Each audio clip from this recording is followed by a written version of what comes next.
সেই বুড়ি শুনেছে মক্কায় এক জাদুকর এসেছে। যেই জাদুকর যার সাথেই সাক্ষাৎ করে তার ধর্ম ছিনিয়ে নেয়। বুড়ি সেই জাদুকর থেকে পলায়ন করছিল এই ভয়ে যে সেই জাদুকর যেন তার বাপদাদার ধর্ম তার কাছ থেকে ছিনিয়ে নিতে না পারে। হঠাৎ সেই রাস্তা দিয়ে মহানবী সাল্লাল্লাহু আলাইহি ওয়াসাল্লাম যাচ্ছিলেন। বুড়ি মহানবী সাল্লাল্লাহু আলাইহি ওয়াসাল্লামকে দেখে বলল, বাবা, এই মালগুলি আমার মাথায় উঠিয়ে দিতে পারবে কি? মহানবী সাল্লাল্লাহু আলাইহি ওয়াসাল্লাম যখন মালগুলি তুলে দিতে গেলেন তখন তিনি দেখলেন মালগুলো খুবই ভারী, আর এত ভারী যা বুড়ি উঠাতেই পারবে না। তখন মহানবী সাল্লাল্লাহু আলাইহি ওয়াসাল্লাম তিনি বুড়িকে বললেন, এটার তো খুবই ওজন, আপনি যদি অনুমতি দেন আমি আপনার এই মালগুলি আপনি যেখানে বলেন সেখানে দিয়ে আসব।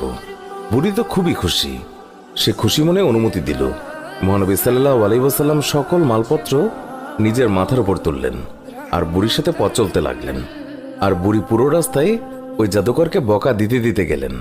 মহানবী সাল্লাল্লাহু আলাইহি ওয়াসাল্লাম বুঝলেন বুড়ি কার ওপর প্রচন্ড রেগে আছেন। তাই মহানবী সাল্লাল্লাহু আলাইহি ওয়াসাল্লাম বুড়িকে প্রশ্ন করেন, মক্কা ছেড়ে কেন যাচ্ছেন? বুড়ি বলল, আমি শুনেছি মক্কায় এক জাদুকর এসেছে যে মানুষের ধর্ম লুটে নিচ্ছে। আমি সারা জীবন মূর্তি পূজা করেছি, আমার বাপদাদা তারাও মূর্তি পূজা করেছে। আমি চাই না আমার এই বয়সে বাপদাদার ধর্ম আমার কাছ থেকে ছিনিয়ে নেই, তাই আমি মক্কা শহর ছেড়ে চলে যাচ্ছি। মহানবী সাল্লাল্লাহু আলাইহি ওয়াসাল্লাম বুড়ির কথা শুনে তার মাল ফেরত দেননি, বরং যত্নের সাথে মাথায় করে বুড়ির সব মালামাল বহন করে নিয়ে গেলেন। বুড়ির গন্তব্যে তার মালামাল পৌঁছে দিয়ে মহানবী সাল্লাল্লাহু আলাইহি ওয়াসাল্লাম চলে আসার সময় বুড়ি জিজ্ঞাসা করল, বাবা, তুমি আমার জন্য এত কষ্ট করেছ, তোমার নামটা তো বলো, যাতে আমি লোকদেরকে তোমার নাম বলে প্রশংসা করতে পারি। আমি মক্কা থেকে এক জাদুকরের ভয়ে পালিয়ে এসেছি, সাথে আমি মানুষের কাছে এও যেন বলতে পারি যেই মক্কায় জাদুকর আছে সেই মক্কায় তোমার মতো উঁচু মনের নওজওয়ানও আছে, উদার পরোপকারী যুবকও আছে। আমি তাদের কাছে তোমার নাম বলে বলে প্রশংসা করব।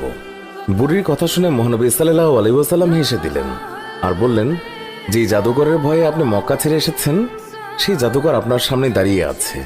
বুড়ি বলল, সত্যি সত্যি আপনি মুহাম্মদ? হুজুর বললেন, হ্যাঁ, আমি সেই মুহাম্মদ। তখন বুড়ি বলল, তাহলে আপনার জাদু আমার উপর ক্রিয়া করে ফেলেছে।